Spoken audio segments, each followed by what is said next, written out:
Hello दोस्तों, आज की कहानी है प्रेम प्रसंग, ब्लैकमेलिंग और फिर जघन्य अपराध की कहानी, जिसकी शुरुआत होती है नोएडा के सेक्टर 108 में 6 नवंबर 2025 में एक महिला की सिर और हाथ कटी हुई लाश मिलती है, जिससे इलाके में सनसनी फैल गई।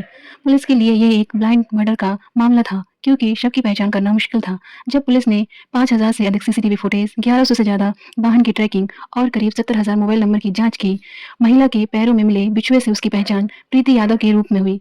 जांच के दौरान police bus driver Monu Solanki तक पहुंची, जिसके साथ प्रीति के संबंध थे। जब पुलिस ने सख्ती से मोनू से पूछताछ की, क्यों मारा तुमने प्रीति को, क्यों तुमने उसके हाथ और सिर को काट दिया, कहाँ है वो हथियार जिससे तुमने कत्ल किया और ऐसी नग्न अवस्था में फेंक दिया, और कहाँ है प्रीति के हाथ और सिर। ये सारे सवालों की जब पुलिस ने परतें खुलवानी शुरू की, तब मोनू बताता है, मोनू और प्रीति की मुलाकात बरौला के एक जींस फैक्ट्री में हुई थी और वो पिछले 2.5 साल से प्रेम संबंध में थे। प्रीति अक्सर मोनू के घर आती-जाती रहती थी और मोनू से आर्थिक मदद लिया करती थी, क्योंकि प्रीति एक विधवा औरत थी और 2 बच्चों की माँ भी थी, इसलिए जींस फैक्ट्री में काम करती थी, जहाँ उसकी मुलाकात मोनू से हुई थी और वही मुलाकात प्यार में बदल गई, या सिर्फ एक अट्रैक्शन को प्यार समझ लिया। और प्रीति मोनू को ब्लैकमेल करने लगी कि अगर मोनू उससे शादी नहीं करेगा तो प्रीति मोनू के अवैध संबंध के बारे में मोनू की पत्नी को और परिवार वालों को बता देगी और उसे बर्बाद करने की धमकी देकर ब्लैकमेल करने लगी। इन सब ब्लैकमेलिंग से छुटकारा पाने के लिए मोनू ने एक प्लान बनाया और प्रीति को 4 नवंबर 2025 की रात को उसे घुमाने के बहाने अपनी बस में बुलाया। दोनों ने बस के अंदर खाना खाया।